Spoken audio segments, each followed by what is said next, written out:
نحمده ونستعينه ونستغفره ونعوذ بالله من شرور أنفسنا ومن سيئات أعمالنا من يهده الله فلا مضل له ومن يضلل فلا هادي له وأشهد أن لا إله إلا الله وحده لا شريك له وأشهد أن محمدا عبده ورسوله أما بعد فإن خير الحديث كتاب الله وخير الهدي محمد صلى الله عليه وسلم وشر الأمور محدثاتها وكل محدثة بدعة وكل بدعة ضلالة وكل ضلالة في النار. فأعوذ بالله السميع العليم من الشيطان الرجيم. بسم الله الرحمن الرحيم. قال الله تعالى في القرآن المجيد: اليوم أكملت لكم دينكم وأتممت عليكم نعمتي ورضيت لكم الإسلام دينا. وقال النبي صلى الله عليه وسلم: من أحدث في أمرنا هذا ما ليس منه فهو رد. حاضرین جمعہ، سورۃ المائدہ کی ایک چھوٹی سی آیت کریمہ میں نے آپ کے سامنے پڑھی ہے. اس آیت کریمہ میں اللہ رب العزت نے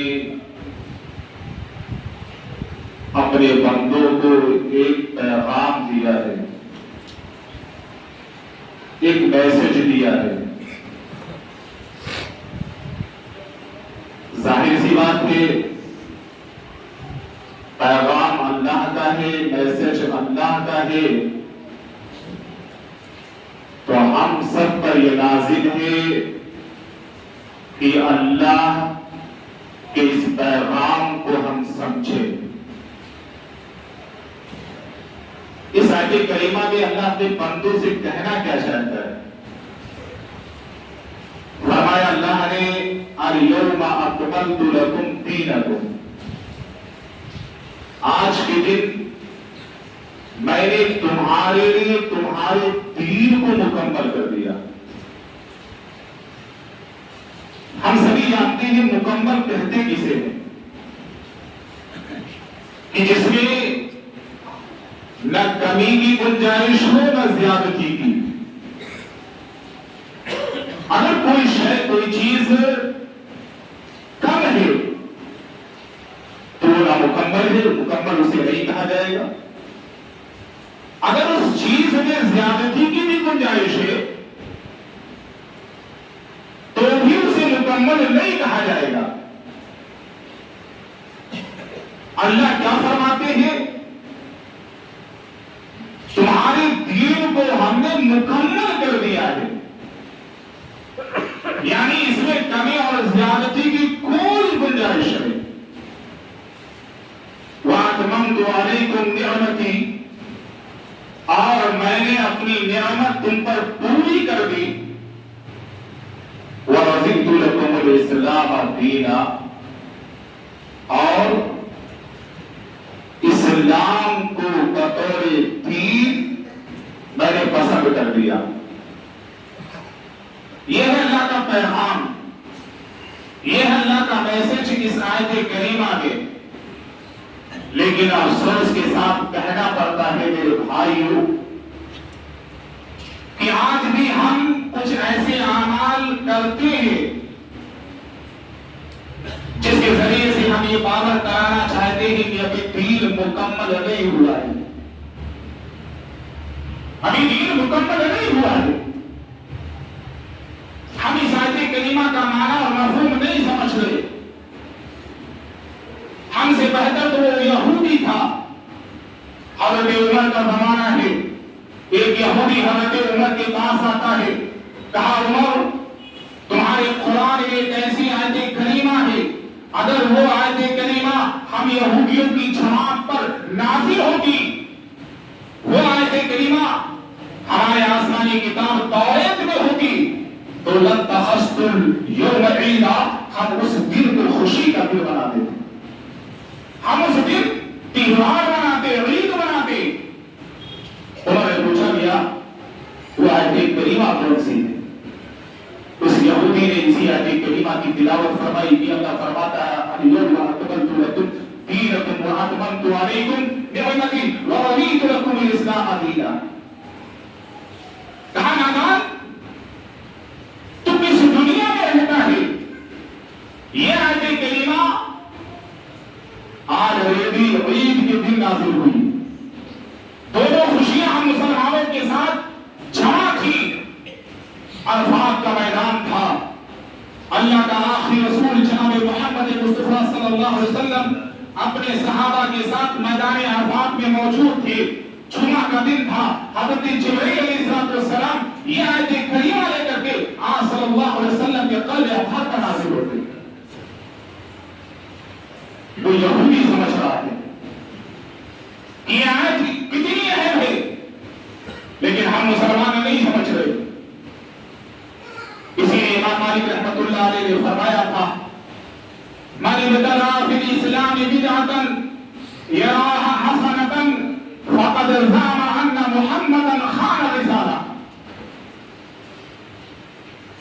جس نے دین میں کوئی نئی چیز ایجاد کی، آج کہا جاتا ہے یہ بدعت حسنہ ہے، یہ اچھی بدعت ہے،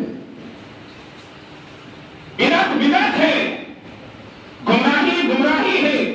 آپ صلی اللہ علیہ وسلم نے فرمایا کل بدعت ضلالہ، آپ بدعت کی ایک نہیں 1,00,000 قسمیں کر لیں، آپ صلی اللہ علیہ وسلم نے فرمایا ہر بدعت گمراہی ہے، ہر بدعت کل یاد ہے، علماء جانتے ہیں، آپ صلی اللہ علیہ وسلم نے کسی کی تخصیص نہیں فرمائی کہ یہ بدعت حسنہ ہے، یہ بدعت سیئہ ہے۔ افسوس ہے تو گندگی کا ڈھیر لگا ہو، ایک آدمی آئے کہے یہ اچھی گندگی ہے اور یہ بری گندگی ہے، آدمی تو یہ نہیں کہے گا اسکرو ڈھیلا ہو چکا ہے اس کے دماغ کا،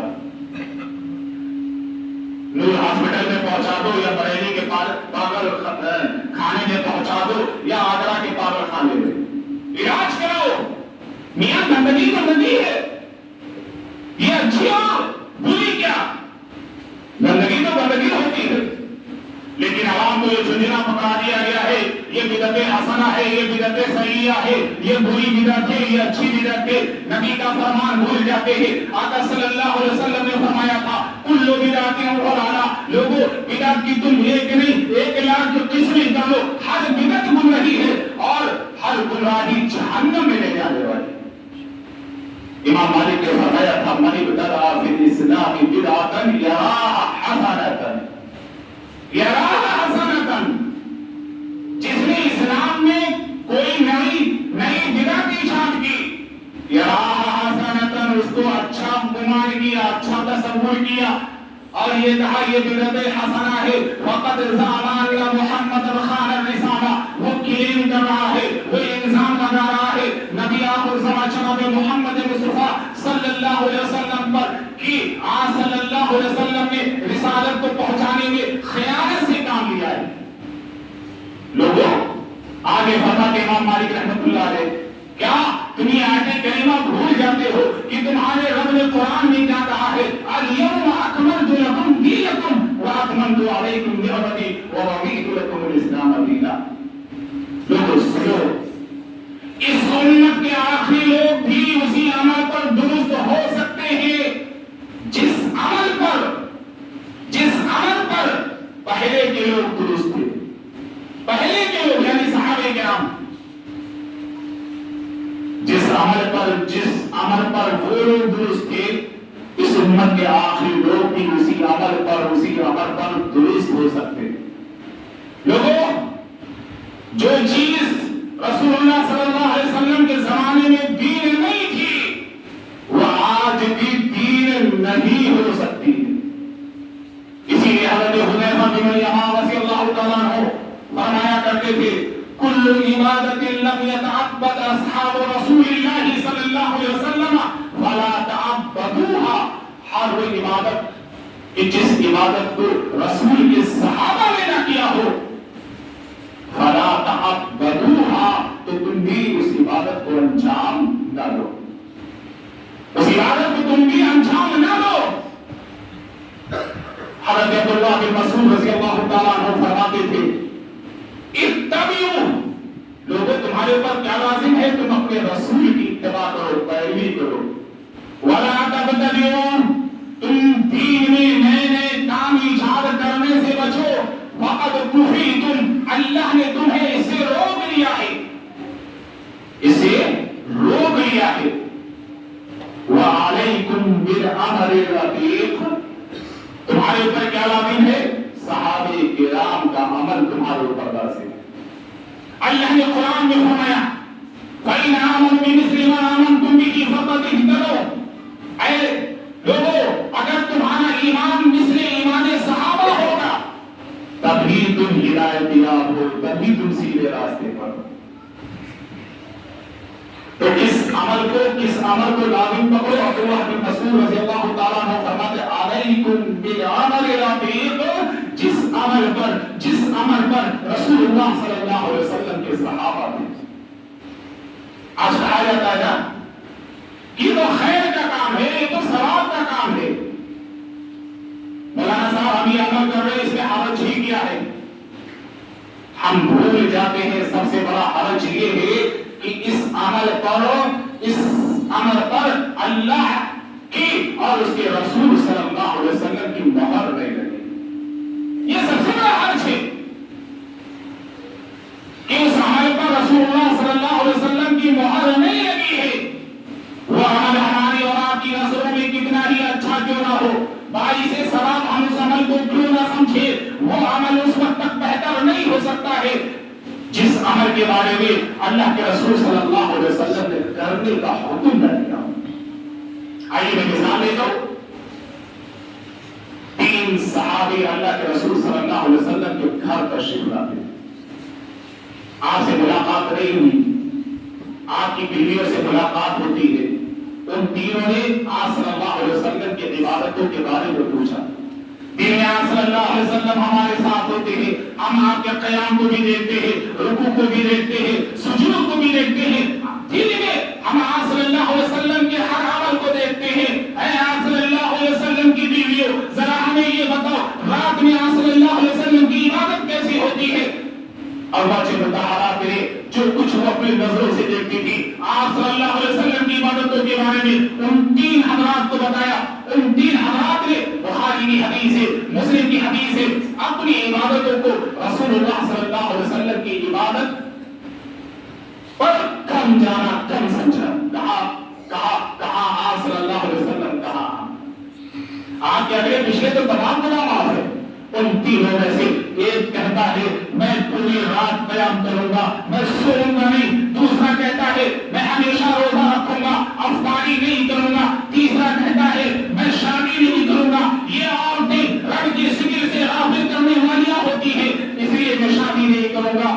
وہ تینوں یہ جملے کہہ کر کے چلے جاتے ہیں. آپ صلی اللہ علیہ وسلم آتے ہیں. آپ صلی اللہ علیہ وسلم کی ازواج نے آپ صلی اللہ علیہ وسلم کو بتایا.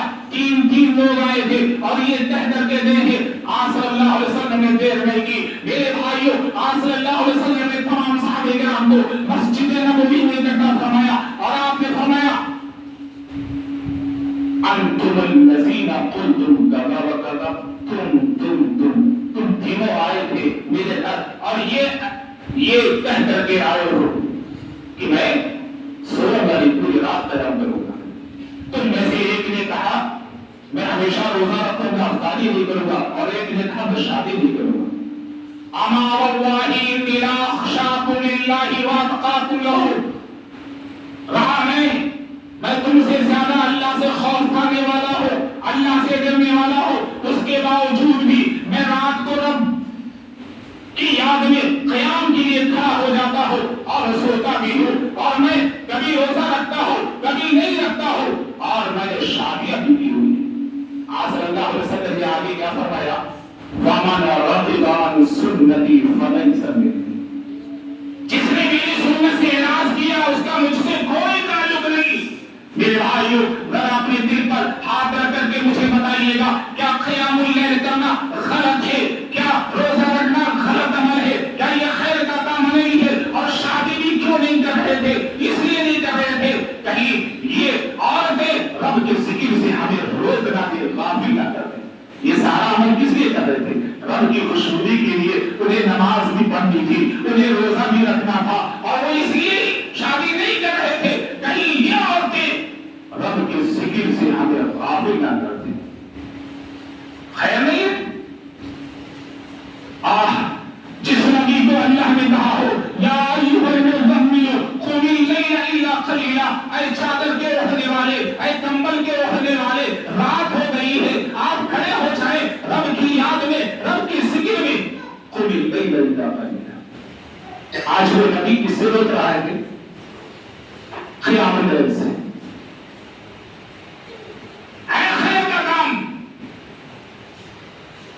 لیکن طریقہ محمد صلی اللہ علیہ وسلم کا نہیں ہے، اس لیے آپ صلی اللہ علیہ وسلم نے فرمایا وَمَنْ رَغِبَ عَنْ سُنَّتِي فَلَيْسَ مِنِّي، جو میری سنت سے اعراض کرے گا اس کا مجھ سے کوئی تعلق نہیں۔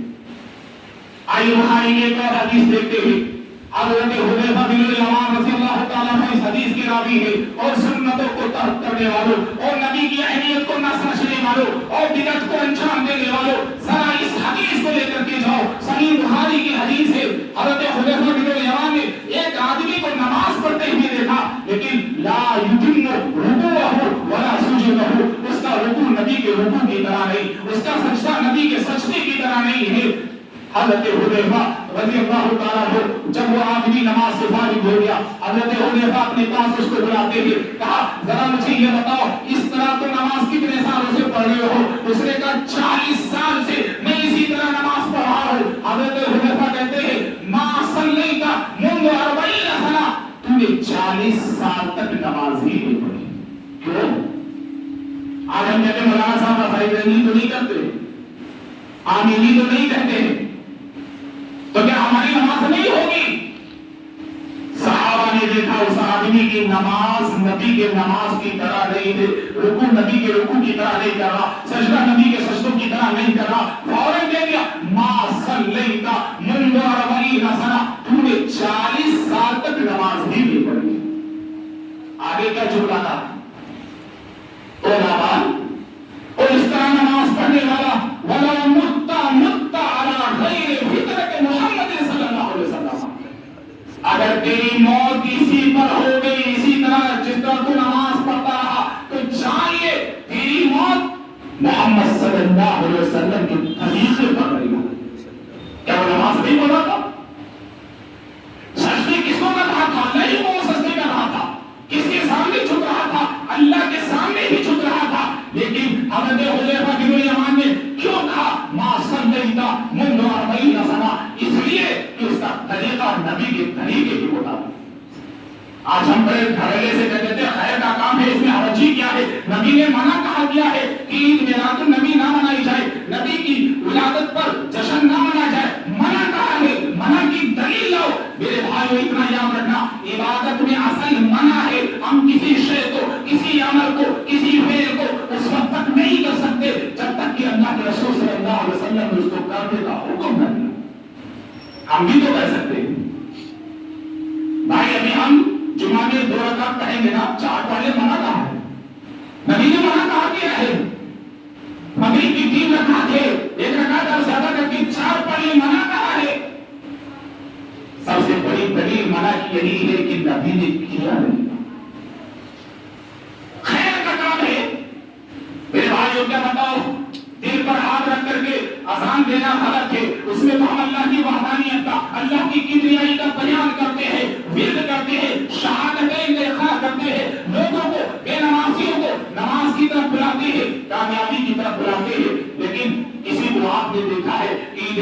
پہلے اذان دیتے ہوئے، عید کی نماز سے پہلے اقامت کہتے ہوئے، جنازہ رکھا ہوا ہے، جنازے سے پہلے کوئی اذان دیتا ہو، کوئی اقامت کہتا ہو، بھائی یہ بھی تو خیر کا کام ہے، اس میں بھی تو نیکی ہے، کیوں نہیں کرتے ہو؟ کیا اذان غیر اللہ کی دی جاتی ہے؟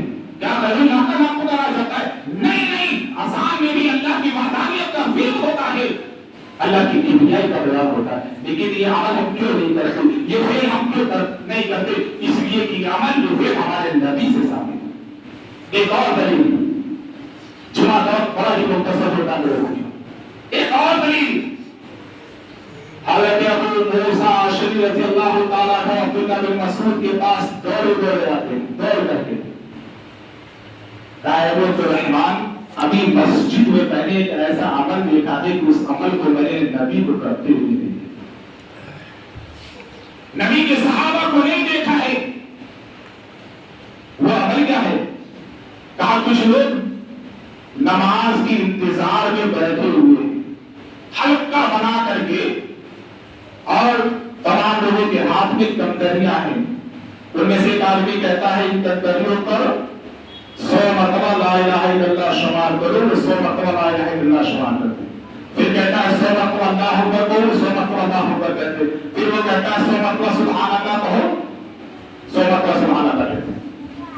عبداللہ بن مسعود کہتے ہیں ابو موسیٰ کیا تم نے منع نہیں کیا؟ کہا میں منع کیسے کرتا؟ وہ تسبیحات کا ذکر کر رہے تھے۔ عبداللہ بن مسعود رضی اللہ تعالیٰ عنہ گھر سے نکلتے ہیں، مسجد میں آتے ہیں میرے بھائیوں، اور ان لوگوں سے کہتے ہیں وَيْحَكُمْ يَا أُمَّةَ مُحَمَّدٍ، اے محمد صلی اللہ علیہ وسلم کی امت، تمہارے لیے ہلاکت ہو، بربادی ہو، کتنی جلدی تم ہلاکت کی طرف آ گئے۔ انہوں نے کہا عبد الرحمان ہم تو خیر ہی کا ارادہ کر رہے ہیں، تو یہ نیکی کر رہے ہیں۔ حضرت عبداللہ بن مسعود رضی اللہ تعالیٰ عنہ نے کہا کتنے خیر کے طلبگار ایسے ہیں کہ انہیں خیر نہیں ملا کرتی، کتنے نیکیوں کے طلبگار ہیں انہیں نیکیاں نہیں ملتی ہیں۔ افسوس ہے تم پر، ابھی نبی کے صحابہ تمہارے درمیان موجود تھے، ابھی نبی نے جو کپڑے چھوڑے تھے وہ کپڑے پوشیدہ نہیں ہوئے ہیں، نبی نے جو برتن چھوڑے تھے وہ برتن ابھی ٹوٹے نہیں ہیں، اور اتنی جلدی تم نے نبی کے دین میں گمراہی کا راستہ، گمراہی کا دروازہ تم نے کھول دیا۔ ذرا میرے بھائیوں انصاف سے بتائیے گا، کیا تسبیحات کا ورد کرنا غلط ہے؟ کیا وہ شیخ عبد القادر جیلانی کا نام لے رہے تھے یا کسی اور کا نام، کسی غیر اللہ کا نام؟ نہیں، اللہ ہی کا نام لے رہے تھے، لیکن طریقہ محمد صلی اللہ علیہ وسلم کا ہے۔ پتا چلا عمل وہ کتنا ہی اچھا کیوں نہ ہو، نبی کی بہار نہیں لگی ہے تو ہم اس عمل کو نہیں کر سکتے، اس عمل کو ہم نہیں کر سکتے ہیں۔ آج ربیع الاول کی 12 تاریخ ہے، امت کا ایک طبقہ خوشیوں میں ڈوبا ہوا ہے، جشن منا رہا ہے، کس نام پر؟ نبی کی محبت کے نام پر۔ اور یہ شعر پڑھا جاتا ہے کہ نثار تیری چہل پہل پر ہزاروں عید و ربیع الاول، سوائے ابلیس کے جہاں میں سبھی تو خوشیاں منا۔ یہ امت بھول جاتی ہے ربیع الاول کی 12 تاریخ ہے، نبی کے گھر پر کیا بیت رہی ہے، نبی کی بیٹی پر کیا بیت رہی ہے، نبی کے صحابہ پر کیا بیت رہی ہے۔ ارے جب یہ مہینہ آتا ہے پہلی تاریخ سے ہی گلیوں کو سجانا شروع کر دیا جاتا ہے، گھروں میں لائٹنگ کی جاتی ہے اور گھروں پر جھنڈیاں لگائی جاتی ہے نبی کی محبت کے نام پر۔ 29 سفر ہے میرے بھائیوں، یہ پورا 13 یا 14 دن نبی مصیبت میں رہے، نبی کی امت آج خوشیاں منا رہی ہے، نبی کی امت آج جشن منا رہی ہے۔ ہم کون سا چہرہ لے کر کے جائیں گے؟ یہ بدعت لے کر کے اللہ کے رسول صلی اللہ علیہ وسلم کے پاس جائیں گے؟ میرے بھائیوں آپ صلی اللہ علیہ وسلم کو کہہ دیں گے سوکن لمن غیر والدیہ اور بدل والدیہ، فرشتوں میری نظر سے ہٹا دو، اس نے میرے دین کو بدل دیا ہے۔ حلقہ حدیث الغاشیہ، خیر کا کام ہے۔ سورہ غاشیہ پڑھ لیجیے گا۔ اے نبی کیا آپ کو جانے والی یعنی قیامت کے دن کی خبر نہیں پہنچی ہے. حالات حدیث الغاشیہ وجوہیہ ویسن خاشیہ, کچھ چہرے آئیں گے جو دھرے ہوئے ہوں گے. تو کیا کر کے آئیں گے؟ عاملۃ ناصبہ, بڑی محنت کر کے آئے ہوں گے, محنت کر کے تھکے ہوئے ہوں گے. عاملۃ ناصبہ, لیکن ان کا عمل رسول اللہ صلی اللہ علیہ وسلم کے طریقے کے مطابق دنیا میں نہیں رہا ہوگا. عاملۃ ناصبہ بس نارا حامیہ, ہم اس کو جہنم کے حوالے کریں. یہ ہے کہ نبیوں کا انجام میرے بھائیوں. آئیے ایک حدیث پڑھتا ہوں, بخاری شریف کی حدیث کہ 12 ربیع الاول کو آپ پر کیا بیتی تھی.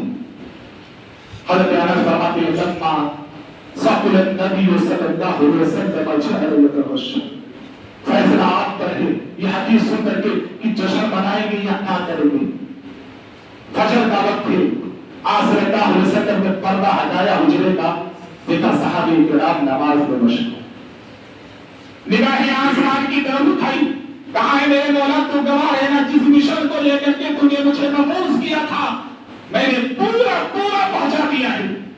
میں اپنی امت کو ایسے روشن شاہراہ پر چھوڑ کر کے جا رہا ہوں کہ جس کی راتیں بھی دن کی طرح ہو جاتی, دن کی طرح روشن, دن کی طرح روشن ہے. میں نے اپنی امت کو ہر اس چیز کی طرف رہنمائی کر دی ہے جو چیز اسے رب سے قریب کر سکتی تھی اور جہنم سے دور کر سکتی تھی, اور ہر چیز سے روک دیا ہے جو چیز اسے رب سے دور کر سکتی تھی اور جہنم سے قریب کر سکتی تھی. آپ نے پردہ نیچے گرا دیا. حضرت انس فرماتے ہیں لما ثقل النبی صلی اللہ علیہ وسلم جعل يتغشى. جو بیماری بڑھتی گئی, آپ صلی اللہ علیہ وسلم پر بے ہوشی تاری ہو گئی. بیٹی فاطمہ بغل میں بیٹھی ہوئی ہے, کہا بات کر بابا, آئے ابا جان کی تکلیف. آپ صلی اللہ علیہ وسلم کو افاقہ ہوا. آپ صلی اللہ علیہ وسلم نے فرمایا لیس علی ابیک کرب بعد اليوم, اے میری بیٹی فاطمہ آج کے بعد تیرے ابو کو کوئی تکلیف نہیں ہوگی. اليوم کہا, نبی شکوہ نہیں کرتا ہے. کیا کیا مصیبتیں آپ صلی اللہ علیہ وسلم نے نہیں اس دنیا میں. یتیم پیدا ہوئے, ماں کے ساتھ تھوڑا چلنے کے لائق ہوئے, ماں آمنہ کا بھی انتقال 6 سال کی عمر میں, جب آپ صلی اللہ علیہ وسلم کی 6 سال کی عمر ہوئی انتقال ہو گیا. دادا کے سہارے آئے, 8 سال کی عمر میں دادا بھی چھوڑ گئے دنیا سے. میرے بھائیوں شادی ہوتی ہے, آپ صلی اللہ علیہ وسلم کو اللہ نے اپنا نبی بنایا, اپنا رسول بنایا. اور جب ابو طالب نے لوگوں کی مصیبتوں سے پریشانیوں سے بچانے کا سبب بنے, 10 نبوت کو بھی ساتھ چھوڑ کر کے چلے گئے. ارے کیا ابھی 3 ہی دن ہوئے تھے, بی بی خدیجہ بھی ساتھ چھوڑ کر کے چلی گئی. 7 اولادیں ہوئی. کیا کیا تکلیفیں ہمارے اور آپ کے نبی نے اس دنیا میں نہیں جھیلی میرے بھائیوں. اسی لیے صلی اللہ علیہ وسلم نے کہا لیس علی ابیک کرب بعد اليوم. بیٹی فاطمہ 7 اولادیں ہوئی, 6 کا انتقال میری نظروں کے سامنے ہو گیا, بچی تو ہے. لیس علی ابیک کرب بعد اليوم, آج کے بعد تیرے ابو کو کوئی تکلیف نہیں ہوگی. حضرت انس فرماتے ہیں آپ صلی اللہ علیہ وسلم کی روح کب سے انسانی سے پرواز کر جاتی ہے. بیٹی فاطمہ کا حال یہ ہے, کہا واہ بتا اچھا کر بندہ, ہائے ابو جان آپ کے رب نے آپ کو بلایا, آپ اپنے رب کے پاس چلے گئے. یا بتا من جنت الفردوس مالا, کیا فاطمہ کی صدائیں تمہارے کانوں تک نہیں ٹکراتی؟ او خوشیاں منانے والوں, اور جشن منانے والوں, اور ڈیجوں پر ناچ کرنے والوں کو نچانے والوں, کیا تمہیں فاطمہ کی یہ صدائیں یاد نہیں آتی ہے؟ فاطمہ تو رو رہی تھی. فاطمہ نے کہا تھا کہ آج کے دن میرے اوپر ایسی مصیبت آ گئی ہے کہ اگر وہ مصیبت کسی مضبوط پہاڑ پر یا کسی روشن دل پر ڈال دی جائے, سرنا نیا نیا روشن دن کی تاریخ ہو جائے, رات میں بدل. یا بتا من جنت الفردوس مالا, یا بتا یا جبریل منا, جبریل ہم اپنے ابو کی موت کی خبر آپ کو سناتے ہیں. اب آپ رب کا پیغام کس کے پاس لے کر کے آئیں گے؟ ابو جان میرے اس دنیا میں نہیں رہے. اور جب حضرت انس فرماتے ہیں لوگوں نے آپ صلی اللہ علیہ وسلم کے جسد اطہر پر مٹی ڈالی, میں آیا, حضرت فاطمہ رو رہی تھی. فاطمہ کھڑی تھی. فاطمہ نے کہا یا انس اکانت انفسکم ان تحسوا علی رسول اللہ صلی اللہ علیہ وسلم التراب. او انس, جس نے رسول اللہ کی 10 سال کا خدمت کی ہو، جو رسول اللہ کی نعمت ملنے والا ہو، وہ نبی کے صحابہ جو رسول اللہ صلی اللہ علیہ وسلم کے اشارے پر جان دینے والے ہو، تمہارے دلوں نے کیسے گوارا کر لیا کہ ابا جان کے عطا پر تم مٹی ڈال کر دیجیے؟ یہ بخاری کے الفاظ ہیں، یہ بخاری کی حدیث ہے۔ حضرت ابو بکر رو رہے ہیں، حضرت عثمان رو رہے، حضرت عمر رو رہے، مدینہ کے سارے لوگ غمزدہ ہیں۔ آج ہی کی تاریخ میں نبی کی امت جشن منا رہی ہے، خوشیاں منا رہی ہے جشن ولادت کے نام پر، اور کہتے ہیں ابلیس کے علاوہ سارے لوگ خوشیاں منا رہے۔ فاطمہ کو کیا کہو گے، عائشہ کو کیا کہو گے، یار ابو بکر کو کیا کہو گے، عمر کو کیا کہو گے، عثمان کو کیا کہو گے، علی المرتضیٰ کو کیا کہو گے؟ 1 لاکھ سے زائد صحابہ کرام آپ کی وفات تک موجود تھے، آپ کے وفات کے وقت ان کو کیا الزام لگاؤ گے؟ اللہ باللہ ثم اللہ باللہ، کیا سب شیطان؟ ہم بھی کہہ سکتے ہیں ہمارے منہ میں بھی زبان ہے۔ سب سے زیادہ نبی کی ولادت پر تکلیف کس کو ہوئی تھی؟ شیطان کو ہوئی تھی، اور وفات پر خوشی کس کو ہوئی تھی؟ شیطان کو۔ کیا یاد نہیں جب آپ صلی اللہ علیہ وسلم کے چہتے بیٹے حضرت ابراہیم رضی اللہ تعالی عنہ کا انتقال ہو جاتا ہے، مکہ والوں نے کیا کہنا شروع کر دیا؟ مکہ والوں خوش ہو جاؤ، نبی کی اولادیں نرینہ ختم ہو گئی۔ کون بلائے گا اللہ کی طرف؟ کون بلائے گا جنت کی طرف؟ کون بلائے گا رب کے فرمان کی طرف؟ اب تو کوئی نبی کا وارث نہیں رہا۔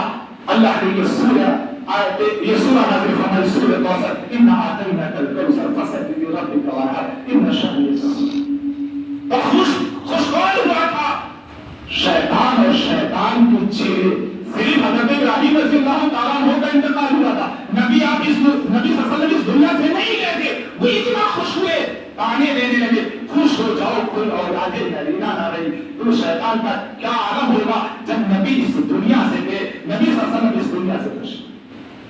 میرے بھائی وہ دیکھا، آج ہم گھروں کو جلاتے چراغا کرتے ہیں، کمپیوٹر لائٹنگ کے گلیاں سجائی جاتی ہے، نبی کی سنتوں پر تیشے اور پھاوڑے چلائے جاتے ہیں، ہم بھول جاتے ہیں نبی کا انتقال ہوا۔ نبی کے گھر میں اتنا تیل نہیں تھا، لوگ آتے تھے، امی عائشہ نبی کے چہرے کا ذرا دیدار تو کرا دو۔ آج صلی اللہ علیہ وسلم میں میرے آقا نے، میرے سرتاج نے گھر میں اتنا تیل نہیں چھوڑا ہے کہ میں چراغ میں تیل ڈال سکوں اور اس چراغ کو جلا کر کے اپنے محبوب کے چہرے کا دیدار کو میں کرا سکوں۔ میرے بھائیوں، یہ سب بدعات ہیں، خرافات ہیں، باتیں تو بہت سی ہیں جن کا اسلام سے کوئی تعلق نہیں۔ اگر نبی سے محبت ہے تو نبی کی اتباع کرو، قل ان کنتم تحبون اللہ فاتبعونی یحببکم اللہ۔ الحمدللہ سبحانہ وتعالی، ہم تمام مسلمانوں کو بدعات، خرافات اور ہم اس عمل سے دور رکھے جس عمل پر تیرے نبی کی، تیرے محبوب کی مہر نہ لگی ہو۔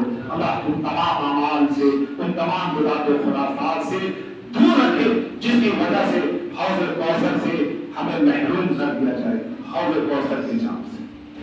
اللہ نیک بنا، قرآن حدیث میں چلنے والا بنا، ہمارا خاتمہ ہو تو ایمان بالخیر پر ہو، اور ہماری زبان سے کلمہ شہادت اشہد ان لا الہ الا اللہ واشہد ان محمدا عبدہ ورسولہ آمین۔